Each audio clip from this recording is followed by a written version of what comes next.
안녕하세요. 동대문 진학상담센터 센터장 백승한입니다. 오늘은 6월 모평 실제점 결과를 가지고 입시 설명회를 진행하려고 합니다. 작년까지는 6월 모평 실제점 결과가 나온 후에 결과 분석 자료를 가지고 해마다 대입 전략 설명회를 실시했는데 올해는 코로나19로 인해서 온라인으로 진행을 하게 되었습니다. 그래서 1부에서는 6월 모평 결과 분석 및 2020학년도 입시 결과 분석, 그리고 2부에서는 이만기 UA 교육평가연구소장님께서 6월 모평 이후 대학 입시 전략에 대해서 설명해 주실 것으로 알고 있습니다. 그럼 먼저 1부에서는 제가 6월 모의평가 결과 분석 및 2020학년도 입시 결과 분석을 주제를 가지고 하나씩 살펴보도록 하겠습니다. 먼저 이제 항상 모의평가가 끝나고 나면은 시험이 어렵다, 쉬웠다, 나한테 불리하다, 유리하다라는 이야기를 많이 하고 있습니다. 그러나 실제 시험이라는 것은 쉬우면 쉬운 대로, 어려우면 어려운 대로 여러 가지 유리한 사람도 있고 불리한 사람도 나타날 수가 있습니다. 무조건 쉽다 그래서 모든 사람한테 유리한 건 아니고요. 어렵다 그래서 모든 사람들한테 불리한 건 아닙니다. 따라서 6월 모의평가 같은 경우에는 올해 수능을 대비한 예비 모의고사 성격을 가지고 있기 때문에 이 6월 모평 결과를 통해서 내가 앞으로 수능 준비를 어떻게 할 것인가, 그리고 대입 준비 전략은 수시, 정시 어떻게 짤 것인가에 대한 판단 내려는 잣대로 사용하는 것이 좋지 않을까 생각합니다. 먼저 6월 모의평가 결과 분석을 통해서 잠깐 몇 가지 살펴보도록 하겠습니다. 첫 번째, 이제 수험생의 감소입니다. 아마 올해 가장 큰 화두가 되지 않을까 하는 생각이 듭니다. 표를 보시게 되면은 2021학년도 같은 경우가 전년 대비 감소 인원이 약 5만 6천 명 정도 감소했습니다. 즉 2020학년도에도 2019학년 대비해서 약 6만 9천 명이 감소했는데 2019학년도 대비 2021학년도까지 합치게 되면 약 12만 명에 가까운 학생들이 줄어들게 됩니다. 그러나 현재 4년제 대학교 모집 정원은 2019학년도에 비교해서 크게 변화가 없습니다. 따라서 작년 같은 경우에도 약 6만 명 이상이 줄어든 상태였기 때문에 수시 모집이라든가 정시 모집에서 학생들이 합격한 입시 결과를 보게 되면 다소 예년에 비해서 2019학년도에 비해서 낮아진 상태가 나타나고 있습니다. 따라서 2021학년도 같은 경우에는 전년도보다 학생 수가 약 5만 명 이상이 더 감소할 것으로 예상이 되기 때문에 상대적으로 작년 입시 결과보다는 좀 더 성적이 낮아지는 형태가 나타나지 않을까 예상해 볼 수가 있습니다. 따라서 우리 학생들 같은 경우 특히 수시 모집에서 학생부 교과 전형이라든가 학생부 종합 전형에 지원할 때 전년도 입시 결과를 참고해서 지원한 경우들이 많은데 전년도 입시 결과를 참고할 때는 작년도 입시 결과보다는 다소 낮아질 수 있다는 것을 염두에 두고 준비하시는 것이 필요하지 않을까 생각합니다. 다음은 6월 모의평가 응시인원 분석입니다. 화면을 보시게 되면 응시자 수는 작년 6월 모평 대비 약 5만 5,652명이 감소했고요. 작년 수능 대비해서는 약 8만 9천 명 정도가 감소를 했습니다. 상당수 많은 학생들이 감소했다고 보시면 될 것 같습니다. 그래서 6월 모평만 비교해 본다면은 작년과 올해 비교해 봤을 때 6월 모평 비교해 보게 되면 약 5만 5천 명 정도가 감소한 상태다라고 보시면 될 것 같습니다. 그래서 작년도에 감소한 인원과 합치면은 거의 한 10만 이상이 감소했다라고 보시면 될 것 같습니다. 특히 이제 재학생은 작년 모평 대비 재학생만 따로 분류해 봤을 때는 5만 7천 명, 5만 약 8천 명 정도가 감소한 상태고 졸업생들 같은 경우에는 작년 모평 대비 약 1만 3천 명 정도가 감소한 상태라고 보시면 될 것 같습니다. 그래서 올해 같은 경우에 이제 전체적으로 봤을 때 졸업생 같은 경우가 작년보다 6월 모평 응시 인원 수가 감소했다라고 이야기를 많이 하고 있는데요. 비율을 한번 잠깐 보실까요? 재학생 같은 경우가 6월 모평과 작년 6월 모평과 올해 2021학년도 6월 모평을 비교해 보시면은 재학생이 전체 응시 비율이 작년도가 85.2%, 올해가 약 85.9%로 재학생 비율만 따진다면 인원수는 줄었지만 전체 응시생 비율로 재학생 비율을 따지게 되면 소폭 증가한 상태라고 보시면 될 것 같고요. 졸업생 같은 경우가 작년 6월 모의평가 때에 14.8%, 올해는 14.1%로 다소 좀 줄어든 상태라고 보시면 될 것 같습니다. 그러나 이제 수능을 비교해 봤을 때 수능에서는 졸업생 비율이 28.3%, 작년도예요. 28.3%, 작년도 수능 재학생이 71.7%로 나타났습니다. 따라서 올해 같은 경우에도 6월 달 모의평가에서는 졸업생 비율이 14.1%로 좀 낮긴 했지만 좀 상승할 가능성이 상당히 많이 있다. 그래서 재학생 같은 경우에는 특히 올해 같은 경우에 수시 모집에 전념해서 합격하는 경우가 많다면은 특히 코로나19로 인해서 수능 준비가 소홀한 학생이 많다고 이야기가 나오고 있는데 이런 학생들이 수시 모집 합격을 더 지원을 많이 해서 합격했을 경우에는 실제로 재학생 수능 응시 비율이 조금 더 작년보다 좀 낮아질 가능성도 있지 않을까 생각해 볼 수가 있습니다. 그리고 또 하나 이제 올해 이제 예상을 해보건데 수능이 재학생보다는 졸업생한테 상당히 유리할 가능성이 많다라는 이야기를 많이 했고, 그리고 일부 이제 교육감님들께서는 수능 난이도를 조절을 해서 쉽게 출제해서 재학생들한테 불리하지 않겠으면 좋겠다라는 것들을 이야기를 많이 하고 있습니다. 그러나 사실 난이도 조절이라는 것이 쉽게 되진 않죠. 여태까지 뭐 해마다 보게 되면은 평가원에서 발표한 수능 난이도 조절에 대한 이야기를 할 때 보면은 항상 이야기하는 것들이 전년과 비슷한 수준으로 출제했다고 얘기를 하지만 해마다 난이도는 여러 가지 차이가 있었습니다. 특히 이제 어떤 학생이 응시하느냐에 따라 달라질 수가 있겠고요. 특히 올해 같은 경우에는 재학생 비율이 작년보다 또 학생 수가 줄어든 상태이기 때문에 문제를 쉽게 낸다고 해서 무조건 문제가 쉬워진다고 볼 수도 없을 것 같고요.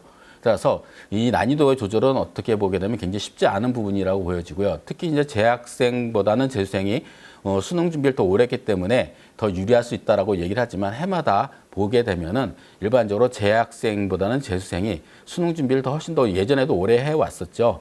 재학생 같은 경우에는 1학기 동안은 대부분이 내신 성적과 그리고 학생부 종합전형에서 비교과 영역을 챙기느라고 이제 수능 준비를 못한 학생들이 상당히 많았습니다. 따라서 그것을 단순히 코로나19로 학교를 못 갔으니까 수능 준비가 소홀하다라고 보기는 좀 어려울 것 같고, 그래서 이제 뚜껑을 열어봐야 되겠지만 6월 모의평가 결과로 봤을 때 평가원에서 발표한 상태로 봤을 때에는 재학생과 재수생의 성적이 예년과 크게 다르지 않다고 얘기했으니까 일단 재학생들 같은 경우에는 지금 남은 기간 동안 수시 모집에 대한 준비를 철저히 하면서 수능 준비를 병행하는 것이, 기말고사 끝나고부터는 병행하는 것이 올바른 방법이 아닐까 생각을 해봤습니다. 다음은 6월 모의평가의 난이도에 대한 부분들을 살펴보도록 하겠습니다. 첫 번째가 이제 영역별 평균입니다.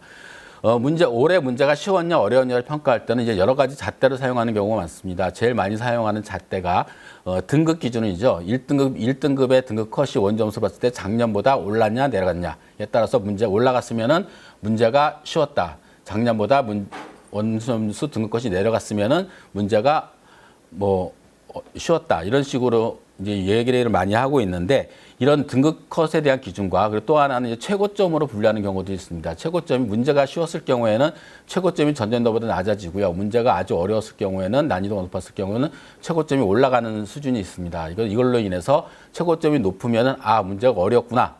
최고점이 낮아졌으면, 표준점수 최고점이 낮아졌으면 문제가 쉬웠구나 라고 이야기를 하고 있습니다. 이런 기준이 있고요. 또 하나는 이제 전체적으로 봤을 때 평균 점수를 비교했을 때 대부분이 이제 모평이라든가 수능 시험에서는 평균과 표준 편차는 발표하지 않고 있죠. 그러나 이제 추정치로 봤을 때 평균을 비교해서 평균이 전년도보다 낮아졌으면 문제가 조금 어려웠구나. 평균이 조금 올라갔으면 전년보다 쉬웠구나라는 것으로 예측할 수가 있습니다. 그래서 여러 가지 기준이 있는데 먼저 평균에 관련된 부분을 가지고 말씀을 드리도록 하겠습니다. 국어 영역 같은 경우에는 2020년도 6월 모의평가가 약 평균이 추정치가 55.1점, 그리고 수능이 59.6점으로 추정을 했습니다. 그리고 2021학년도 이제 6월 모의평가, 여러분이 본 모의평가는 약 56.2점을 저희가 추정을 했는데요. 따라서 국어 영역만 봤을 때에는 작년도 6월 모의평가보다는 다소 쉽게, 점수가 한 1점 정도 차이가 나죠. 그래서 다소 쉽게 출제가 되었다고 볼 수가 있겠고, 2020학년도 수능보다는 다소 어렵게, 작년 수능이 59.6점, 그리고 올해 6월 모의평가가 56.2점으로 추정이 되기 때문에 국어가 좀 다소 어렵게 출제가 되어야지 않았나 예상을 해볼 수가 있습니다. 수학 가형 같은 경우는 2020학년도 6월 모평, 그리고 수능보다는 다소 어렵게 출제가 되었다라고 추정하고 있습니다. 작년도 수학 가형 6월 모의평가 평균 추정해본 추정치가 55.6점, 그리고 수능이 58.5점, 그리고 올해 6월 모평이 55.2점으로 상당히 조금 어렵게 출제가 되었다. 그래서 실제 뚜껑 열어봤을 때에도 최고점을 비교해봤을 때는 작년보다 올해 6월 모의평가의 최고점이 상당히 높게 나타나고 있다라고 보시면 될 것 같습니다. 수학 나형 같은 경우에는 작년 6월 모의평가가 43점, 그리고 수능이 43.3점으로 추정이 되었고요. 올해 6월 모의평가는 44.4점. 그래서 작년 6월 모의평가 비교해 봤을 때는 다소 쉽게, 한 1점 정도 쉽게 출제가 되었고, 작년 수능과 비교했을 때는 비슷한 수준. 그래서 전반적으로 봤을 때 국어는 작년 수능에 비해서 다소 어렵거나 비슷한 수준 정도, 그리고 수학 가형은 조금 어렵게, 그리고 수학 나형은 작년 수능과 비슷한 수준으로 평균이 나타났다라고 보시면 될 것 같습니다. 다음은 이제 탐구 영역 부분입니다. 탐구 영역에서 사회 탐구 같은 경우를 살펴보게 되면은 표를 보시면은 학생들이 제일 많이 선택하는 과목이 생활과 윤리죠. 그래서 작년 6월 모의평가 결과를 보게 되면 생활과 윤리가 26.8점, 수능이 31.3점, 그리고 6월 모의평가 올해가 27.5점으로 작년 6월 모의평가보다는 다소 쉬웠지만 작년 수능보다는 상당히 어렵게 출제가 되었다. 그래서 실제 인문계 학생들 중에서 성적 분포를 보길 경우는 국어, 수학이 조금 이제 작년과 비슷하게 출제가 되었기 때문에 약간 점수가 작년과 거의 비슷한 수준이거나 약간 낮아지는 수준이라고 보시면 될 것 같습니다. 그리고 사회문화를 살펴보게 되면요. 사회문화가 6월 모평이 작년도가 22.7점, 그리고 수능이 27.6점, 올해 6월 모평이 28.6점으로 다소 쉽게 출제가 되었습니다. 그래서 학생들이 가장 많이 선택하는 과목이 생활과 윤리, 그다음에 사회문화입니다. 그래서 이 부분이 생활과 윤리는 다소 어렵게 출제되었고, 그리고 사회문화는 작년도보다 약간 쉽게 출제되었기 때문에 이 부분이 좀 상쇄되는 부분이 있지 않았나 생각이 되어집니다. 그리고 세 번째로 학생들이 많이 선택하는 과목이 이제 한국지리죠. 작년 6월 모의평가가 27.5점, 그리고 수능이 27.8점, 그리고 6월 모평이 25.6점으로 다소 이제 작년 수능보다는 어렵게 출제가 되었다라고 보여집니다. 다음은 이제 과학탐구입니다. 과학탐구 과목은 이제 학생들이 가장 많이 선택하는 과목이 지구과학 1이죠. 지구과학 1을 보면 6월 모의평가가 22.5점, 그리고 수능이 24.5점, 그리고 올해 6월 모의평가가 21.9점으로 나타났습니다. 그래서 비교해 봤더니 실제적으로 보여서 지구과학이 상당히 조금 이제 작년 수능에 비해서 어렵게 출제가 되었다라고 보여집니다. 따라서 실제 이제 학생들이 과탐에서 성적대의 분포를 보게 되면 수학, 가형이 어려웠고, 그리고 과탐이 조금 어렵게, 지구과학 1이 조금 어렵게 출제되면서부터 보면서 이제 실제적으로 원점수 가치점 했을 때 점수가 좀 작년도에 비해서 총점이 좀 하락을 했고요. 올해는 표준 점수로 봤을 때는 상당히 실제적 결과로 봤을 때는 상당히 점수가 높이 올라간 상태라고 보시면 될 것 같습니다. 그리고 이제 학생들이 많이 선택하는 과목인 생명과학 1 같은 경우 작년도 모평이 24.4점, 수능이 28.2점, 그리고 작년도 올해 모의평가가 26.8점으로 작년 수능보다도 다소 조금 어렵게 출제되었다. 화학도 보게 되면 화학원도 작년 수능이 30.7, 올해 6월 모평이 27.9점으로 작년 수능보다 어려웠죠. 그래서 실제적으로 보게 되면 과학탐구, 자연계열 학생들 같은 경우에는 과학탐구 과목, 그리고 수학, 가형이 어렵게 출제됨으로 인해서 상당히 학생들이 조금 시험 끝나고 나서 조금 어렵게 생각을 많이 했을 것이다라고 예상을 해볼 수가 있습니다. 다음은 이제 6월 문과 최고점을 가지고 이제 비교를 한번 해보도록 하겠습니다. 최고점을 보게 되면 국어 영역 같은 경우가 2020학년도 6월이 144점, 최고점이 144점이었고요. 그리고 만점자가 0.01%였습니다. 그리고 2021학년도 6월 모의평가에서는 만점이 139점, 그리고 만점자가 0.32%로 작년보다는 전반적으로 봤을 때 문제가 쉽게 출제되었다고 보여지고요. 그리고 가형을 봤을 때 가형은 최고점이 작년도 6월이 140점, 만점자가 0.28%, 그리고 올해는 143점, 만점자가 0.21%로 작년보다 문제가 다소 어렵게 출제되었다라고 보여집니다. 나형 같은 경우 최고점이 145점, 작년 6월이 145점, 만점자가 0.69%, 좀 쉽게 출제가 되었죠. 그리고 올해 같은 경우에는 만점자가 140점, 작년보다 더 쉽게 출제되었죠. 그리고 만점자가 1.21%로 작년 6월 모의평가에 비해서 상당히 문제가 쉽게 출제되었다라고 보여집니다. 영어 같은 경우에도 보시게 되면 1등급 비율이 작년도 6월이 7.76%, 그리고 올해는 8.73% 정도 나타났고요. 2등급은 13.01%, 올해 6월 평가는 모의평가는 12.12%로 나타났습니다. 그래서 만점자 비율로만 따진다, 1등급 비율로만 따진다 그러면은 작년 6월 모의평가보다 올해 6월 모의평가가 다소 쉽게 출제되었다라고 예상해 볼 수가 있겠습니다. 이제 6월 모의평가 영역별 등급을 살펴보도록 하겠습니다. 이제 해마다 보시게 되면 영역별 표준점수로 된 등급 구분 점수는 큰 차이가 없습니다. 해마다 비슷비슷한 수준으로 가고 이제 최고점에서 1등급까지 점수 차이는 좀 벌어질 수가 있지만 1등급 내에서는 이제 표준 점수로 점수를 변환했기 때문에 큰 차이가 나지는 않습니다. 1등급 비율을 보게 되면 국어 영역 같은 경우가 132점이었고요. 비율이 4.41% 정도. 그러니까 비교적 난이도가 잘 조절됐다. 그리고 2등급이 6.89%. 그래서 둘 다 비교해 보면 약 11점 11.1% 정도가 11.3% 정도가 2등급에서 끊어졌다라고 보여집니다. 수학 가형 같은 경우에는 1등급이 132점, 2등급이 125점 정도, 그리고 비율로 보게 되면 수학 가형에서 1등급 비율이 5%, 그러니까 1등급 비율이 4%까지인데 상대적으로 봤을 때 1등급 비율 보통 4%대에서 끊어져야 되는데 화면을 보시게 되면 국어 1등급이 4.41%고요. 수학 나형이 1등급이 4.54%죠. 근데 어렵게 출제되었다는 수학 같은 경우가 5%가 넘어갔습니다. 그러면은 이거 어떻게 해석을 해야 되느냐? 일단 제가 봤을 때 전반적으로 문제는 크게 문제가 어렵진 않지만 최상위권을 가르는 문제들 중에서 난이도가 높은 문제들 출제가 돼서 최상위권에 있는 학생들 같은 경우가 이제 문제를 못 맞췄고, 그리고 1등급 수준에 있는 학생들 같은 경우에는 상대적으로 비율이 좀 다른 문제들은 조금 다소 쉽게 출제돼서 1등급 비율이 상대적으로 많이 나타나지 않았나 예상을 해볼 수가 있습니다.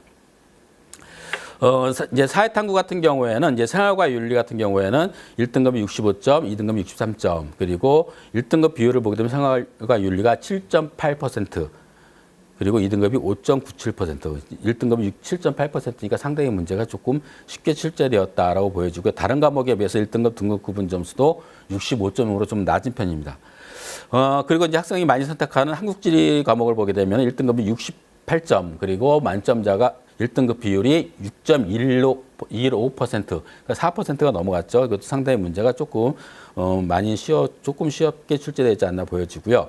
그 다음에 학생들이 많이 선택하는 사회문화 과목을 보게 되면은 1등급이 66점, 그리고 사회문화는 4.21점, 21%로 나타났습니다. 그래서 다른 과목에 비해서 조금 좀 어렵게 출제가 되었지 않았나 예상을 해볼 수가 있습니다. 과학 탐구 과목 같은 경우에는 지구과학 1을 보시게 되면 학생들이 가장 많이 선택하는 과목이죠. 지구과학 1이 68점, 그리고 1등급 비율이 5.12% 나왔고요. 그리고 학생들이 그 다음으로 선택을 많이 하는 생명과학 1, 1등급 구분 점수가 67점, 그리고 비율은 4.36%가 1등급이었습니다. 그리고 이제 물리 과목을 보게 되면 이제 예상 외로 많이 비율이 높은데요. 1등급이 66점인데 1등급 비율이 7.45%로 상당히 높게, 다른 과목보다는 높게 나타났다라고 보여집니다. 두 과목 중에서 학생들이 가장 많이 선택하는 과목이 하나인 생명과학 2를 보게 되면은 1등급 구분 점수가 78점, 1등급 비율이 7.14%로 나타나서 다른 과목 이제 물리 2나 화학 2, 지구과학 2에 비해서 상대적으로 1등급 숫자가 상대적으로 많이 나타났습니다. 따라서 생명과학 2를 선택하는 학생들 같은 경우에는 상대적으로 1등급 학생들이 다른 과목보다는 상당히 유리한, 수능 최저학력기를 충족시키는데 상당히 유리한 부분이 있지 않았나 볼 수가 있습니다. 그러나 이런 이제 등급 구분 점수라든가 등급 1등급, 2등급 학생 숫자 비율을 보게 되면 이 등급이 6월 모평과 수능까지 그대로 간다고 볼 수가 없습니다. 예전에도 그런 경우가 상당히 많았거든요. 그래서 일단은 내가 탐구 과목 같은 경우는 내가 선택한 과목에 대해서는 최대한 여름방학까지 충실히 준비를 해야 되지 않을까 생각합니다. 정시 때 수능 점수가 발표되고 나서 보게 되면은 이제 국어나 수학, 영어 때문에 학생들이 속상해하는 경우도 많이 있지만 일반적으로 가장 많이 보는 경우가 탐구 과목 중에서 한 과목을 망치거나 또 탐구 과목을 망쳐서 학생들이 속상해하는 경우를 굉장히 많이 봤습니다. 특히 이제 과학 같은 경우, 자연계에 있는 학생들 중에서 과탐을 선택한 학생들 같은 경우가 특히 그런 경우가 상대적으로 많았습니다. 따라서 탐구 과목을 소홀하지 않도록 이제 남은 기간 동안 여름방학 때까지는 철저히 잘 챙기는 학습 전략이 좀 필요하지 않을까 생각을 합니다. 다음은 모의평가 총점 대비 영역별 평균 점수입니다. 화면에 보시게 되면 이제 영역 대비 총점 대비 영역별 평균 점수를 보여드리는데요. 이 표는 보통 이제 일반적으로 다 공개되는 자료들은 아닙니다. 이 표를 보게 되면 일반적으로 봤을 때 내 점수에서 예를 들면 400점 있는 학생을 잠깐 보시게 되면요. 400점 있는 학생이 국어, 수학, 탐구 점수를 비교해 되면은 국어가 134, 수학이 133, 탐구, 사회탐구 두 과목 했을 때 133 합산했을 때요. 그래서 총 400점 맞았는데 이 400점대 있는 학생 같은 경우가 평균적으로 봤을 때 국어는 134점, 수학은 133점, 탐구 두 과목 합산했을 때 133점이 나와야 내가 영역별 유불리를 대학에서 반영할 때 영역별 반영 비율에 따라서 유불리를 확인해 볼 수가 있습니다. 예를 들면 국어 점수가 134점인데 평균 점수 134점인데 내가 400점을 맞았지만 국어 시험을 망쳐서 131점이 나왔다. 그러면 이 학생 같은 경우에는 실제로 문과 계열에서 인문 계열에서 국어 반영 비율이 높은 대학에 지원했을 경우에는 상대적으로 나랑 경쟁해야 될 400점대에 있는 나라 점수가 또 같은 학생에 비해서 국어 점수가 반영 비율이 높은데 국어 점수가 3점이 낮기 때문에 사실은 손해볼 가능성이 상당히 많다는 거죠.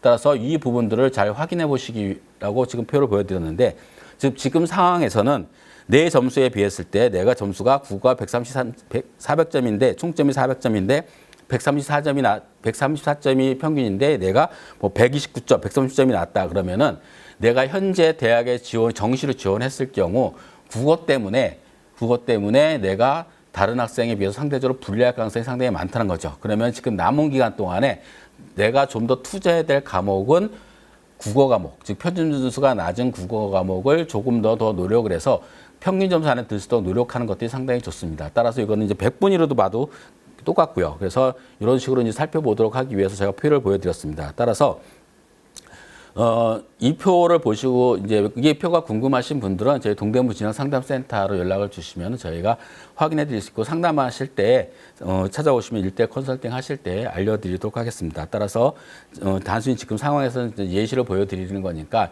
만약에 이 점수 구간대에 있을 때 평균 점수가 내가 좀 낮다 혹은 100분위가 뭐 이 표를 보지 않더라도 봤을 때 국어, 수학, 탐구 중에서 100분위가 제일 낮은 과목이 있다. 그럼 그 낮은 과목이 가장 내가 불리한 과목이다라고 보시고 노력을 하셔야 될 영역이 아닌가 생각을 해보시면 될 것 같습니다. 자연계열 과목 같은 경우도 이제 똑같고요. 그래서 이제 지금까지는 6월 모의평가 성적에 대한 분석을 잠깐 말씀드렸고요. 이제 6월 모의평가 이후 우리가 이제 수험생이 체크해야 될 부분들을 이제 몇 가지를 살펴보도록 하겠습니다. 첫 번째가 이제 앞으로 남은 기말고사 준비에 만전을 기하자. 지금 이제 일부 학교는 기말고사 끝날 수도 있겠지만 대다수가 이제 기말고사를 앞두고 있는 경우가 상당히 많을 것으로 알고 있습니다. 특히 이제 올해 같은 경우는 코로나19로 인해서 이제 학생들이 이제 비교과 활동들을 하기가 상당히 어려웠죠. 5월 달에 학교를 등교를 했기 때문에 비교과를 챙기기 상당히 불리한 상태가 많이 있습니다. 좀 챙기기 어렵죠. 따라서 올해 같은 경우 3학년 성적은 3학년 1학기 때 학교생활 기록부는 아무래도 교과 성적 혹은 교과 발달 특기사항, 즉 세부 능력 특기사항이 상당히 중요한 부분을 차지할 가능성이 많아졌다라고 많은 사람들이 이야기를 하고 있습니다. 따라서 우리 수험생들 같은 경우는 앞으로 남은 기말고사를 최대한 잘 봐서 교과 성적을 향상시키는 부분들이 상당히 중요한 부분이다라고 보시면 될 것 같습니다. 두 번째는 수시, 정시 실현 가능한 목표 대학을 설정하자.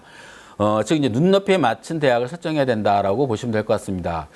상담을 하다 보면 많은 학생들이 자기 성적에 비해서 이제 자기 희망 대학이죠. 대부분 이제 희망하는 대학들은 내 성적보다 대부분 높은 대학들인데 내 성적은 고려하지 않고 무조건 나는 이 대학을 가야 된다. 근데 현실적으로 수시 모집이나 정시 모집에서 내 성적이 그 목표한 대학의 성적이 많이 떨어질 경우에는 현실적으로 그 대학에 진학하기가 상당히 어렵습니다. 그래서 그 대학만 고집한다 그러면은 거의 재수의 길로 갈 가능성이 상당히 많아지는 거죠. 그렇기 때문에 좀 현실적인 목표를 세워야 된다. 특히 이제 수시 모집 같은 경우에는 학생부 교과 전형 같은 경우에는 2학년도에 대학에서 발표한 입시 결과 자료를 근거로 해서 내 학생부 교과 성적이 내가 희망하는 대학, 목표한 대학의 학생부 교과 성적과 합격자의 내신 성적과 비교해 봤을 때 어느 정도 차이가 나는지를 고려를 한번 해봐야 되겠고요. 그다음에 학생부 종합전형 같은 경우에는 학생부 교과전형보다는 학생부 내신 성적이 크게 딱 떨어지진 않죠. 범위가 상당히 넓죠. 3등급도 3등급인 학생이 합격할 수도 있는 거고 A란 2등급이 있는 학생이 떨어질 수도 있는 게 이제 학생부 종합전형이니까 그러면은 일단 대학에서 발표한 그 데이터를 근간으로 해서 그 범주 안에 들어가는지 안 들어가는지 를 살펴봐야 될 것 같습니다. 즉, 그 안에는 대부분 이제 상위권 대학이라든가 학생들이 희망한 모든 대학, 학생들이 지원을 하고 싶어 하는 대학 같은 경우에는 이제 학교의 특성에 따라 달라질 수가 있겠죠. 자사고나 특목고가 들어갔을 경우에는 학생부 종합전형 같은 경우에는 내신 성적이 낮은 학생도 종종 붙는 경우들이 있을 수 있습니다. 그래서 그런 경우까지도 고려를 해서 현실적으로 지원 가능한 대학이 어딘가를 살펴봐야 되겠고요. 또 하나는 이제 대학을 선택을 할 때, 수시 모집에서 대학을 선택할 때는 일반적으로 봤을 때 모의고사, 즉 6월 모의평가라든가 올해 고3 올라와서 처음 봤던 5월 달에 시험 봤던 학력평가 성적이라든가 그리고 또 앞으로 남아있는 7월 달 모의고사 그리고 9월 달 모의평가 이 성적을 고려를 해서 정시에 지원 가능한 대학 수준이 어느 정도까지인가를 판단 내려서 선생님과 상담하신 후에 혹은 저희 센터로 오셔서 상담하신 후에 그 성적을 기반으로 해서 내가 수시 모집을 어느까지 정할 것인가. 즉 정시 모집에 지원이 가능한 대학 같은 경우에는 가능성이 높은 경우, 정시로 합격할 가능성이 높은 대학 같은 경우에는 굳이 수시 모집에 지원할 필요는 없겠죠. 그래서 그 부분들 마지막 6장의 수시 모집 카드가 있는데 6장에서 마지막으로 쓸 대학이 어느 정도 선인지 데드라인이 어느 정도까지인지는 그 모의고사 성적대를 가지고 판단 내려야 되기 때문에 반드시 수능 성적을 가지고 모의고사 성적을 가지고 판단내는 것이 좋다라고 보여지고 그것이 이제 목표 대학을 설정하는데 가장 현실적인 방법이다라고 보여집니다. 세 번째는 이제 학생부 종합전형 준비도 시급하다. 서류 및 자기소개서를 점검하자. 이 부분은 이제 올해 같은 경우에는 개학이 늦어졌기 때문에 여름방학이 상당히 짧을 것으로 예상이 됩니다. 그래서 이제 5월 말에 학생들이 이제 수험생들이 학교에 등교하면서 등교하자마자 그 다음날 모의고사 봤죠. 그리고 나서 그 다음 주부터 중간고사 봤죠. 중간고사 끝나고 모의평가 받고 모의평가 끝나자마자 또 기말고사 끝나자마자 또 학력평가 9월 달에 모의평가. 그러니까 쉼 없이 계속 시험의 연속입니다. 그래서 준비할 기간이 상당히 적습니다. 따라서 시간 날 때마다 특히 이제 일반 인문계 고등학교 학생들 같은 경우는 시간 날 때마다 학생부 종합전형의 서류를 잘 챙겨야 되는데 특히 이제 학생들이 가장 신경 쓰는 부분들이 서류라는 것은 뭐 그 특별한 게 없죠. 학교생활기록부와 자기소개서 그리고 추천서 이 세 가지가 있는데 뭐 추천서는 이제 안 받는 학교들도 상당히 많이 늘어났고요. 그리고 그러면 실제 학생들이 준비를 해야 될 것들은 자기소개서 작성이죠. 그러면은 학교생활 틈틈이 시간 날 때 학교생활 기록부를 잘 꼼꼼히 잘 읽어보고 몇 번씩 읽어보고 그리고 나한테 중요한 사항이 뭔가 특히 자기소개서의 문항에 따라서 질문 항목에 따라서 그 주제에 맞게끔 내가 학교생활 기록부를 어떻게 정리할 것인가를 미리 한번 작성해 보는 것도 시간을 절약하는 방법이라고 보여집니다. 지금 이제 예전에 작년 같은 경우에는 많은 학생들이 이제 여름방학을 이용해서 자기소개서를 많이 작성을 했는데 올해 그런 시간이 없기 때문에 짧기 때문에 이제 시간 날 때마다 틈틈이 자기소개서를 기록을 하고 그것을 계속해서 반복적으로 선생님과 보여드리고 어떤 부분을 첨가하고 어떤 부분을 삭제할 것인지를 좀 꼼꼼히 잘 미리 사전에 준비한 것이 필요하지 않나 생각합니다. 네 번째는 논술 전형 논술 전형에 지원하는 학생들도 상당수 있죠. 이제 논술 전형 같은 경우는 모집 정원 인원이 상당수가 이제 많이 줄어든 상태이기 때문에 예전보다 좀 줄어들었죠. 그래서 그 논술 전형 같은 경우는 예전보다 경쟁이 높아질 가능성이 상당히 많습니다. 따라서 논술을 준비하는 학생들 같은 경우에는 수능과 같이 준비를 하는 것이 좋겠고요. 특히 왜 그러냐면 논술 전형 같은 경우에는 상당수 많은 대학이 한 20여 개 대학이 수능 최저학력 기준을 적용하고 있기 때문에 논술을 대비하면서 수능 준비도 같이 최저학력 기준을 같이 맞춰야 되겠고 또 하나는 논술 준비를 할 때에는 대학별 출제 경향을 확실히 파악하는 연습을 하는 것이 필요하다고 보여집니다. 그래서 대학별 논술 문제 출제 경향을 파악하기 위해서는 대학이 해마다 실시하는 이제 올해도 이제 많이 실시하고 있죠. 좀 늦긴 했지만 모의 논술 문제가 있습니다. 모의 논술 문제를 반드시 살펴봐야 되겠고 그리고 전년도, 예년도의 논술 기출 문제들 그리고 올해, 작년, 재작년치에 이제 대학교 입학처 홈페이지에 들어가면은 선행학습 영향평가 보고서라는 자료가 있습니다. 이 자료는 대학에서 실시하는 대학별고사, 즉 논술, 면접, 적성고사 이런 시험들에 관련된 문제들에 대해서 분석해내는 자료입니다. 즉 고교 교육과정 내에서 출제를 했다라고 이제 이야기를 하기 위해서 만든 자료들이기 때문에 그 안에 내용에 보게 되면 출제 유형이라든가 그리고 논술 유형 그리고 논술에 대한 해답 이런 것들이 모두 다 나와 있고 그리고 출제한 교과서까지도 다 나와 있습니다. 그래서 반드시 이 선행학습 영향평가 보고서 모의 논술 문제 그리고 예전에 있던 논술 기출 문제 이 세 가지는 내가 지원하고자 하는 논술 전형으로 지원하고자 하는 대학의 출제 경향을 반드시 확인하는 것이 좋습니다. 다섯 번째로 이제 마지막입니다. 여름방학이 이제 짧아질 것으로 예상이 됩니다. 보통 2주 정도로 얘기를 하고 있는데요. 이 짧은 여름방학인데 예년 같은 경우는 여름방학 기간 동안에 학생들이 수시 모집을 지원하는 학생들 같은 경우에는 자기소개서를 작성한다거나 그리고 수능 준비에 있어서 부족한 영역을 공부하는 그런 시기로 많이 활용을 했는데 올해 그 시기가 짧습니다. 따라서 구체적인 영역별 학습 계획을 잘 짜는 것이 상당히 중요합니다. 그러니까 시간을 좀 아껴야 되는 거죠. 너무 너프하게 하지 말고 딱딱딱딱 시간을 조절을 해서 타임별로 일자별로 시간 타임 테이블을 만들어서 거기에 맞춰서 내 부족한 영역을 충실하게 공부할 수 있도록 계획을 짜는 것이 상당히 올해는 중요한 부분이 되지 않을까 생각합니다. 이렇게 해서 이제 6월 모의 평가에 관련된 부분들을 말씀드렸고요. 이제 마지막으로 이 화면을 보시게 되면은 이제 이 화면은 제가 아까 잠깐 말씀드렸던 것들인데 모의고사 성적을 통해서 내가 정시에 지원할 가능한 대학이 어느 정도 수준에 있다. 그러면 그 수준에 맞는 대학을 수시 모집에서 데드라인 정도로 어디를 삼을 것인가를 예측할 수가 있는데 화면에 보시게 되면 표를 보게 되면 오른쪽 중간에 보게 되면 기타 참고 자료라고 있습니다. 이제 학력평가 성적표죠. 이게 보시게 되면은 크게 확대하면 이렇게 되는데 그 화면을 보시게 되면 국어 이제 인문계표 성적표입니다. 국어 플러스 수학 플러스 사탐 있다 그러면은 100분위가 94.11이 나왔죠. 그러면 이 94.11이라는 것은 국어, 수학, 사회 탐구를 모두 시험 본 학생이 인원수가 오른쪽에 보게 되면 16만 9,756명이죠. 약 17만 명인데 국어, 수학, 사탐을 모두 시험 본 학생이 17만 명인데 그 17만 명의 학생을 100점화 했을 때 내가 94점에 해당되는 점수다. 그러면은 상위 약 6%에 해당되는 거죠. 그러면은 정시 모집에 지원했을 때 상위 6% 정도 되면 지원 가능한 대학이 어느 정도 수준이겠구나라는 것을 예측할 수가 있겠고, 그리고 이걸 근거로 해서 이런저런 기타 기초 자료를 활용해서 수시 모집에 어느 대학까지 지원할 것인가를 고민하면 된다라는 것을 보여드리기 위해서 보여드렸습니다. 그래서 이 자료들을 꼭 살펴보셔야겠고요. 그래서 선생님하고 상담하실 때는 반드시 여러분이 가지고 있는 희망하는 대학들, 그리고 희망하는 대학들에서 그 전형들, 그리고 여러분의 강점들이 어떤 것인지를 잘 요약 정리를 해서 선생님과 상담하시면 좀 더 좋지 않을까 생각을 해봅니다.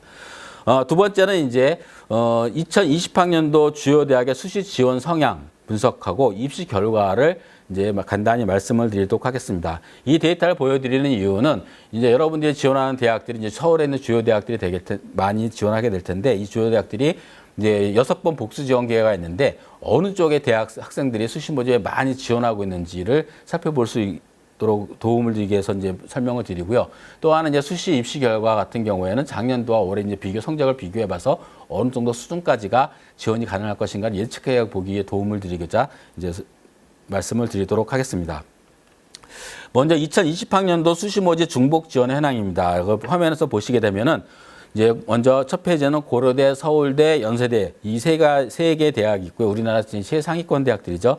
이 대학에 지원한 학생들이 이제 예를 들면 고려대학교에 지원한 학생들 같은 경우에는 6번 지원 기회가 있습니다. 6번 지원 기회 중에서 가장 많은 대학에 지원한 학생이 누구냐 봤더니 고려대학교 같은 경우에는 작년도에 1순위로 인문계열은 중앙대, 시립대, 경희대, 한국외대, 성균관대, 연대, 한양대 순으로 지원을 많이 했습니다. 그럼 고려대학교에 지원한 학생들이 수시에 지원한 학생들이 표를 봤을 때 중대, 시립대, 경희대, 외대 정도 봤으면은 학교 수준에 따라서 봤을 때 성적대로 합격한 학생들 예년도 성적대로 봤을 때는 상대적으로 고려대학교 인문계 쪽에 지원한 학생들 같은 경우에는 상대적으로 성적대가 낮은 좀 안정 지원 쪽에 있는 추세가 좀 많았다라고 예상해 볼 수가 있겠죠. 그러나 이제 자연계열을 보게 되면 자연계열 같은 경우 1순위가 서울대, 2순위가 경희대, 3순위가 연세대, 중대, 성균관대 쪽으로 났습니다. 그럼 상당수 1순위에 많은 학생들이 중복 지원하는 대학이 제일 많은 서울대 같은 경우, 즉 고려대에 지원하는 학생들 같은 경우 자연계열은 상대적으로 서울대에 지원을 많이 했다. 그러면은 일반적으로 봤을 때 내 성적이 서울대에 지원할 정도 성적이 아닌데 조금 모자른데 내가 비교과가 뛰어나니까 한번 해봐야지 하고 지원한 학생들 같은 경우에는 상대적으로 서울대 지원권자가 고대에서 서울대 지원하는 학생들이 많기 때문에 조금은 조심을 해야 되지 않나 라는 것을 보여주고 있고요. 서울대에 지원한 학생들을 보게 되면은 서울대는 인문계열은 고려대, 시립대, 한양대, 중앙대, 서강대, 성균관대, 경희대, 연세대 순으로 지원을 많이 했고요. 모의 지원을 했고요. 자연계열은 고려대, 연세대, 경희대, 성균관대, 한양대 순으로 지원을 많이 했습니다. 실제 여기 지금 보여드리는 자료들은 실제 원서 접수에서 나온 자료들이 아니고 우리 학생들이 UA닷컴에 들어와서 모의 지원한 결과입니다. 그래서 모의 지원 결과는 수시 실제 지원 경향하고 다소 다를 수는 있겠지만 지원하는 패턴 정도는 알아볼 수가 있기 때문에 이런 것들 잘 연구해서 보시면 도움이 되지 않을까 생각합니다. 연세대 같은 경우에는 인문계열은 한국외대, 이대, 고려대, 중대, 경희대, 자연계열은 고려대, 중대, 서울대, 경희대, 한양대 이런 식으로 지원하는 학생들이 상당히 많았다라고 보여지고요. 그 다음 대학을 보게 되면 서강대, 서울시립대, 성균관대 같은 경우 보게 되면은 서강대 같은 경우는 인문계열은 중앙대, 경희대, 고려대, 성균관대, 자연계열은 경희대, 건국대, 인하대, 중앙대 순으로 지원을 했습니다. 그래서 이렇게 봤을 때 서강대에 지원한 학생들 패턴을 보게 되면 인문계열은 약간 하향 및 소신 지원 쪽이 많을 것 같고요. 자연계열 같은 경우에는 다소 안정 지원하는 서강대엔 소신 지원하고 다른 대학에 조금 안정 지원하는 추세가 많이 보이고 있다라고 보여집니다. 그 서울시립대 같은 경우에는 이제 인문계열은 한국외대, 중앙대, 경희대, 고려대, 자연계열은 경희대, 인하대, 서울과기대, 건국대, 중앙대 순으로 지원을 했습니다. 이 결과 지원 패턴을 보게 되면 인문계열 같은 경우는 서울시립대학교 같은 경우에는 서울시대에 지원하는 학생들 비슷한 수준에 있는 대학들에 대해서 계속해서 중복 지원하는 경우가 상당히 많이 나타났고요. 자연계열 같은 경우에는 경희대를 제외하고 나머지 대부분 대학들은 약간 소신 및 안정 지원 쪽으로, 즉 서울시립대에는 소신 지원을 하고 자연계열 학생들이 나머지 다른 대학이 6군데 쓸 때는 대체적으로 봤을 때 안정 지원 좀 약간 낮춰서 지원하는 경향 패턴을 보이고 있다라고 보여집니다. 대 같은 경우에는 인문계열은 중앙대, 고려대, 경희대, 외대 순으로, 자연계열은 경희대, 고려대, 건대, 중앙대 순으로 지원을 했습니다. 그래서 인문계열 같은 경우에는 성대 같은 경우에 다소 소신 및 안정 지원 쪽에 좀 많고요. 자연계열은 조금 안정 지원하는 쪽, 성균관대에 소신 지원을 하고 나머지는 대부분이 조금 낮춰서 대학에 지원하는 패턴을 보이고 있다라고 보여집니다.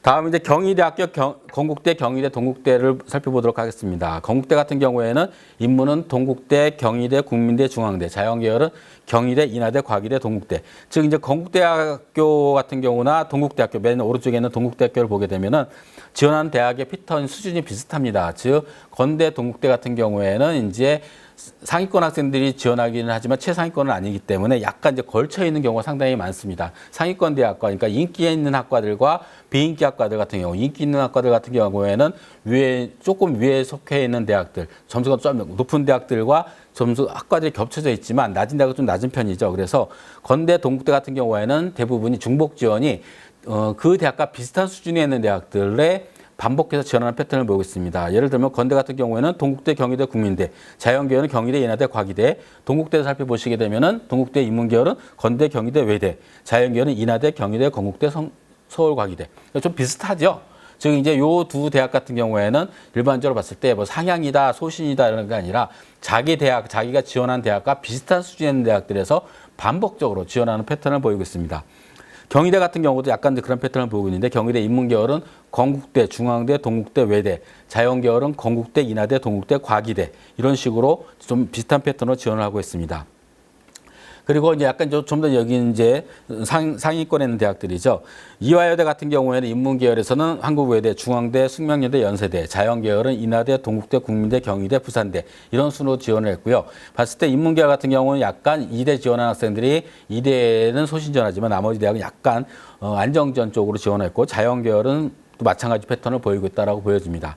중앙대 같은 경우 인문계열은 한국외대, 경희대, 건국대, 숙명여대, 자연계열은 인하대, 경희대, 건국대, 서울시립대. 즉 인문계열 같은 경우에는 비슷한 수준에 있는 대학들에 대해서 소신 지원하는 대학이 조금 많아졌고요. 소신 및 약간 다소 안정. 그리고 자연계열은 조금 중대는 소신 지원하고 나머지 다른 대학에 지원하는 경우 패턴은 약간 안정 지원하는 추세로 지원을 많이 하고 있다라고 보여집니다. 한양대 같은 경우에는 이제 인문계열은 한국외대, 중앙대, 경희대, 동국대, 건대, 자연계열은 서울시립대, 중앙대, 경희대, 인하대. 그래서 한양대 같은 경우는 인문자연 모두 다 한양대는 소신 지원했고 나머지에 지원하는 대학들은 대체적으로 봤을 때 다소 안정 지원 쪽으로 지원을 많이 하고 있다라고 보여집니다. 이제 국민대 같은 경우 좀 이제 서울 중위권 대학에 속해 있는 대학들이죠. 국민대 같은 경우 이제 인문계열은 숭실대, 숙명대, 숙명여대, 가천대, 건대, 자연계열은 인하대, 서울과기대, 세종대, 숭실대. 즉 국민대학교 같은 경우에도 거의 국민대학교에 지원할 정도 수준에 있는 비슷한 수준에 있는 대학에 인문자에 모두 다 반복적으로 비슷하게 그러니까 어느 쪽이 더 소신지원이나 안정지원은 나타나지 않고 있고요. 숙명여대 같은 경우에도 인문자에 모두 다 비슷한 대학에 좀 반복적으로 지원하는 경우가 상당히 많습니다. 숭실대학교도 마찬가지로 인문은 국민대, 인하대, 숙명여대, 성신여대, 자연계열은 인하대, 서울과기대, 국민대, 동국대 즉 비슷한 수준에 대해서 반복적으로 지원하는 패턴을 보이고 있다라고 보시면 될 것 같습니다. 이렇게 수시 모집에서 이제 지원 패턴을 잠깐 살펴봤고요. 지금 이제 2020학년도 학생부 교과 전형에서 이제 성적을 이제 살펴보도록 하겠습니다. 지금 화면에 보여드리는 성적은 저희가 수집한 자료고요. 대학교에서 발표한 자료하고는 다를 수 있습니다. 그리고 실제적으로 보게 되면 대학에서 발표한 자료보다 좀 높거나 낮을 수가 있기 때문에 그건 감안해서 보셔야 될 것 같고 그냥 이 정도 수준이다. 저희가 조사한 데이터가 그리고 실제 대학에 지원하길 경우에는 대학에서 발표한 입시 결과 자료를 근간으로 지원하는 게 가장 좋지 않을까 생각합니다. 이거는 지원이 요 정도 수준이다. 그리고 또 하나 보여드리는 것들은 파란색은 2019학년도 그리고 빨간 색깔은 2020학년도 작년도입니다. 그래서 실제로 작년과 재작년에 내시 합격한 학생들 내시 성적의 분포가 평균 점수가 어느 정도 차이가 났는지를 살펴볼 수가 있겠는데 대체적으로 보게 되면 앞에 화면을 보시게 되면 이제 가나다 순인데요. 가톨릭 대학부터 서울 과기대까지 보시게 되면은 대체적으로 봤을 때 2019학년도보다 2020학년도의 성적이 평균 성적이 합격한 학생들의 평균 성적이 국어, 수학, 영어, 사회, 교과의 평균 등급이 다소 높죠. 즉 이제 성적 분포가 좀 낮아졌다는 이해가 되겠죠. 등급이니까. 대체적으로 봤을 때 거의 아마 0.1등급에서 0.2등급 정도 수준까지 좀 낮아졌다라고 보여집니다. 비슷한 대학들도 있긴 하지만 대체적으로 좀 낮아졌는데 그 이유는 아까 앞에서도 잠깐 말씀드렸지만 모집 인원이 학생 수가 작년에 비해서 거의 한 6만 명 정도가 줄어들었기 때문에 그 영향에 의해서 나타나지 않았나 생각을 해볼 수가 있겠습니다. 그러나 최상위권에 있는 대학들은 크게 차이가 나지 않는 것으로 나타났습니다. 이제 고려대학교 같은 경우가 이제 학교 추천원이 학생부 교과 전형이었죠. 이제 워낙 이제 성적이 뛰어난 학생들이 지원하는 전형이니까 2019학년도하고 2020학년도 비교했을 때 성적이 크게 차이가 나지 않고 있다라고 보여지고요. 나머지 이제 대학들 보시게 되면은 조금 이제 성적 차이가 0.1등급에서 0.2등급 정도가 다소 낮아진 형태로 보여지고 있습니다. 그리고 이제 이화여대 같은 경우도 잠깐 보시게 되면 이화여대 상위권 대학이죠. 이화여대 중앙대 같은 경우도 교과 전형을 보시게 되면은 이화여대가 1.4등급에서 1.5등급 그리고 중앙대는 1.5등급에서 1.5등급 좀 비슷하지만 약간 다소 0.1등급 정도에서 왔다 갔다 하는 정도 수준이라고 보시면 되지 않을까 생각을 해봤습니다. 그리고 한양대학교도 마찬가지죠. 그래서 상위권 대학에서는 최상위권에 있는 대학들 중에서는 내 학생부 교과 전형 같은 경우에는 뽑는 대학도 그렇게 많지도 않지만 대체적으로 봤을 때 학생부 교과 전형에서는 작년과 재작년이 크게 아주 0.1등급 내외로 크게 차이가 나지 않고 있다. 그러나 그 외에 대학들 같은 경우에는 상대적으로 봤을 경우 한 0.1등급에서 0.2등급 정도가 낮아진 경우가 있어서 꽤 많이 나타나고 있습니다. 따라서 이걸 가지고 비교해 봤을 때 올해 같은 경우 작년도에 비해서 약간 5만 명 정도가 더 줄어드는 상태이기 때문에 작년에 나와 있는 학생부 교과 전형의 입시 결과보다는 올해 입시에 지원할 경우 합격자 등급선이 작년보다 다소 또 낮아질 가능성이 있지 않을까 이렇게 조심스럽게 예상해 볼 수가 있습니다. 그래서 작년에 떨어진 분포 점수를 보게 되면 한 0.2 정도가 0.2등급 정도가 떨어졌는데 올해도 0.1에서 0.2등급 정도가 좀 낮아질 가능성이 상당히 많지 않을까 예상을 해볼 수가 있습니다. 특히 이제 올해 같은 경우 이제 뭐 학생부 교과 전형이 조금 더 늘어났기 때문에 그 부분은 고려를 해봐야 될 것 같고요. 그다음에 자연계열에 있는 학생 같은 경우를 살펴보시게 되면 자연계열은 국어, 수학, 영어, 과학 교과 4개 교과의 평균 등급을 가지고 비교를 해봤습니다. 비교를 해봤더니 가톨릭대가 약 0.3등급 정도, 고려대가 0.1등급 정도, 그리고 과기대가 0.1등급 정도. 그래서 자연계열도 보시게 되면 이제 시립대 같은 경우도 0.2등급 정도 차이를 보이고 있고요. 숙명여대가 0.1등급 정도, 그리고 이화여대 중대 같은 경우는 인문계와 좀 비슷한 수준이고, 그래서 자연계열도 보게 되면은 문과 쪽에 인문계열과 비슷하게 0.1등급에서 0.2등급 정도의 하락폭을 보이고 있습니다. 물론 이제 비슷한 대학들과 또 높아진 대학들도 학교에 따라 좀 달라질 수는 있겠지만 대체적으로 봤을 때 성적이 조금 낮아지는 추세인 것은 확실하지 않을까 생각합니다. 따라서 올해 같은 경우 학생부 교과에 지원할 경우에는 작년도 성적을 고려했을 때, 작년도 입시 결과를 고려했을 때는 약간 낮은 0.1등급에서 0.2등급 정도를 낮게 지원을 한번 해보는 것도 고려사항이 되지 않을까 생각을 해볼 수가 있습니다. 다음은 이제 올해가 마지막으로 실시되는 학생부 교과 전형에서 적성고사 전형입니다. 적성고사 전형 같은 경우에는 워낙 뭐 편차가 크죠. 그리고 학생부 성적보다는 적성고사 성적에 의해서 합격이 좌우된 경우가 많기 때문에 참고 자료만 보시면 될 것 같습니다. 대체적으로 봤을 때 이제 4등급대에 있는 학생들이 많이 합격을 했고요. 특히 이제 조심해야 될 게 올해 같은 경우 홍익대 세종캠퍼스는 모집을 하고 있지 않습니다.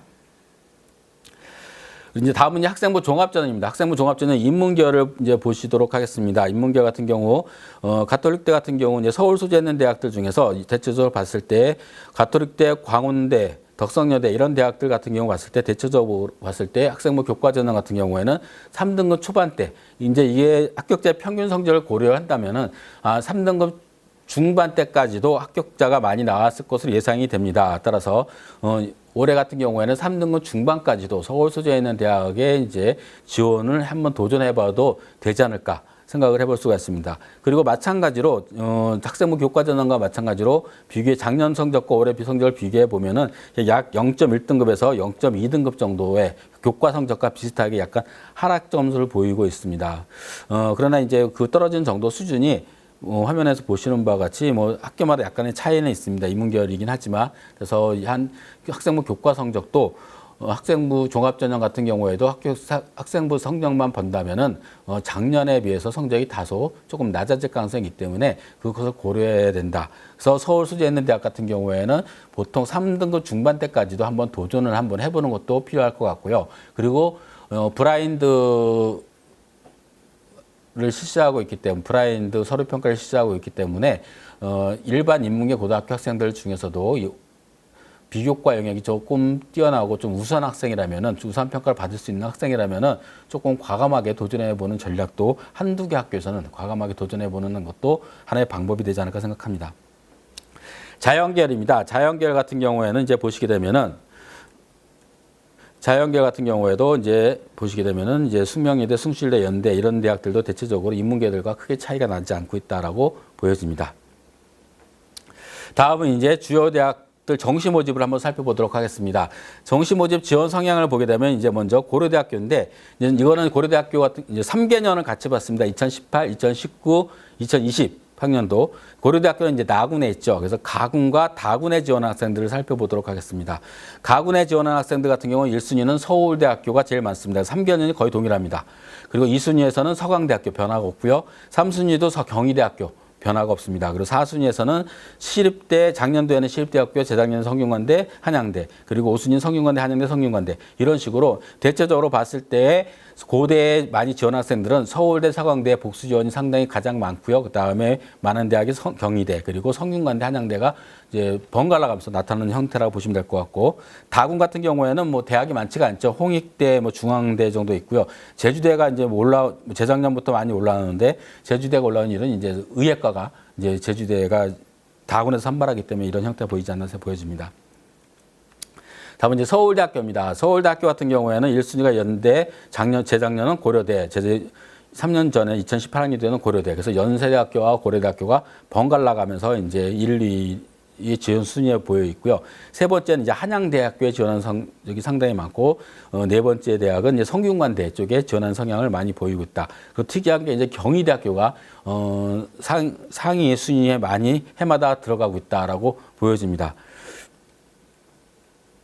다음은 연세대학교입니다. 연세대학교 같은 경우에 제일 많이 지원한 학생들이 서울대학교에 제일 많이 지원했고요. 두 번째도 서강대. 그러니까 고려대학교와 거의 비슷한죠. 세 번째가 경희대, 네 번째가 4순위가 성균관대, 그리고 5순위가 한양대. 거의 해마다 동일한 지원 패턴을 보이고 있다. 그리고 이럴 경우 동일하게 계속 해마다 이런 지원 패턴을 보인다 그러면은 이제 지원할 때 이런 점들을 고려를 해서 내가 만약에 연대에 지원했다. 그러면 1순위가 서울대. 내 점수가 서울대 지원이 가능한 점수다. 그럼 서울대 소신 지원하고 연대에 다소 안정 지원한다면 학교 가능성이 상당히 높아지겠죠. 중복 지원 학생들이 많이 비율이 많으니까 그런 패턴을 보시면 될 것 같습니다. 다음 이제 경희대학교입니다. 경희대학교 같은 경우 가군, 나군이 있는데요. 가군은 이제 서울 캠퍼스고 나군은 국제 캠퍼스에 있는 학과들이죠. 이제 가군을 보게 되면 이제 1순위가 고려대학교, 재작년에는 한국외대, 2018학년도에는 고려대, 그리고 2순위에서는 연대, 고려대, 건국대, 3순위는 외대, 건대, 외대, 4순위는 건대, 연대, 연세대. 이런 식으로 이제 지원 순위가 약간 변동이 되는데, 중요한 거는 경희대학교에 지원 학생들 중에 상당수가 고려대, 연대에 지원 학생들이 많다는 겁니다. 3개년치를 보게 되면은 꼭 들어가 있죠.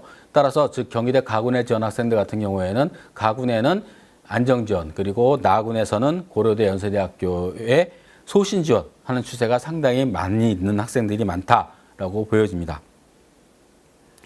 이제 서강대학교 가군 기준을 설명드리도록 하겠습니다. 서강대학교 가군은 1순위에는 고려대, 2순위는 연대, 3순위는 한양대, 경희대, 4순위는 성균관대, 5순위는 경희대, 한양대 순위입니다. 즉 서강대 가군에 지원 학생들 같은 경우에는 일반적으로 이제 서울대 지원할 수 없는 성적대 있는 학생들이 많기 때문에 이제 고려대학교라든가 연세대학교에 소신 지원을 하고 서강대학교에 안정 지원하는 학생들이 추세가 상당히 많을 것으로 보여집니다. 성균관대는 이제 가나군에서 학생을 선발하고 있죠. 이제 가군 기준으로 살펴보게 되면은 가군에 지원 학생들 상당수가 고려대, 연세대학교에 중복 지원을 많이 하고 있다. 즉 이것만 봤을 때 가군의 성균관대 쓰는 학생들 같은 경우에 나군에는 고대 연대에 소신지원하고 가군에서는 안정지원하는 추세를 보이고 있다라고 보여집니다. 즉 이제 아까 앞에서 보여드렸던 서강대학교하고 같은 패턴이라고 보시면 될 것 같습니다. 다음은 이제 이화여대입니다. 이화여대 같은 경우에는 이제 가군에 속해 있는데요. 나군에서 고려대, 연대 쪽에 지원한 상당히 많다. 그래서 이화여대도 서강대, 성균관대와 마찬가지로 소신 지원을 하고, 그다음에 나군에서는 가군에서 이대에는 이제 안정 지원을 하고 나군에서는 소신 지원하는 패턴이 상당히 많이 나타나고 있다고 보여집니다. 그리고 좀 특이한 점을 보게 되면 3순위에 이제 숙명여대가 계속 들어가 있죠. 즉 여학생 같은 경우가 여대에 지원하는 경우는 상당히 꺼려하는데 정시 모집에서는 이화여대에 지원하고 이제 안정적으로 나군의 숙명여대를 우선순위로 가장 많이 보고 있다. 즉 그러면 숙대에 지원하는 학생들 중에 상당수가 이대 복수 지원하는 학생들이 많다는 얘기가 되겠죠. 그다음에 이제 중앙대학교입니다. 중앙대학교 같은 경우에는 가군, 나군, 다군 이렇게 나눠져 있죠. 이제 뭐 대학 단과대별로 모집을 하고 있기 때문에 좀 차이가 있는데 이제 가군 기준으로 살펴보게 되면은 가군에서는 이제 고대, 연대 쪽에 이제 복수 지원하는 경우, 즉 이제 성대, 서강대, 중앙대, 이대와 거의 비슷한 패턴을 같이 보이고 있다라고 보여집니다. 다음은 이제 건국대학교입니다. 건국대학교 같은 경우는 아까 수시 모집에서도 말씀드렸지만 이제 건국대학교, 동국대학교, 경희대학교 일부 학과들, 시립대 일부 학과들 같은 경우에는 비슷한 수준에 있는 대학들로 이제 계속 점수가 비슷한 대학들로 중복지원하는 경우가 상당히 많습니다. 뭐 소신이나 안전지원이라기보다는 이 대학까지는 내가 꼭 가야겠다는 생각하는 경우가 상당히 많은 것 같습니다. 건대는 이제 가나다를 다 모집을 하죠. 이제 나군 같은 경우를 이제 주력군을 보게 되면 가군의 서울시립대 그리고 경희대, 동국대, 2019학년에는 동국대, 시립대, 경희대, 2018학년에는 경희대, 동국대, 시립대 거의 비슷한 대학들 수준에서 반복적으로 지원하는 패턴을 보이고 있다. 즉 건대에 지원하는 학생들 같은 경우에는 일부 학생들은 일부 학생들은 안정지원을 하고 가군에서 소신지원하는 대학들이 있고 일부는 소신지원하고 계속 이제 비슷한 대학에 소신지원하는 경우가 상당히 많다라고 보여집니다. 동국대학교 같은 경우는 가나군에서 학생을 선발하고 있습니다. 이제 가군 기준으로 보게 되면은 이제 건대하고 거의 비슷합니다. 동국대학 지원한 학생들은 이제 나군에서는 건대, 경희대, 건국대, 2순위에서는 숙명여대, 숭실대, 숙명여대, 3순위는 국민대, 경희대 이런 식으로 비슷한 대학에서 계속 지원하는 패턴을 이제 반복적으로 보여주고 있다라고 보시고요. 그다음에 국민대학교. 좀 이제 동국대나 건국대보다 정시 기준에 봤을 땐 점수가 조금 더 낮은 대학이죠. 여기부터는 이제 거의 비슷한 수준의 대학과 이제 지원하는 패턴을 많이 보입니다.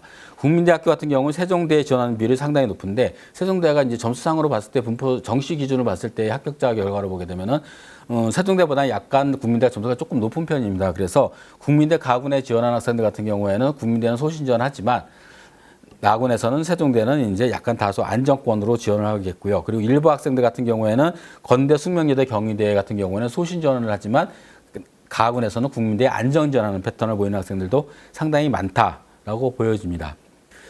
다음은 이제 숭실대학교입니다. 숭실대학교도 이제 국민대랑 거의 비슷한 패턴을 보이고 있죠.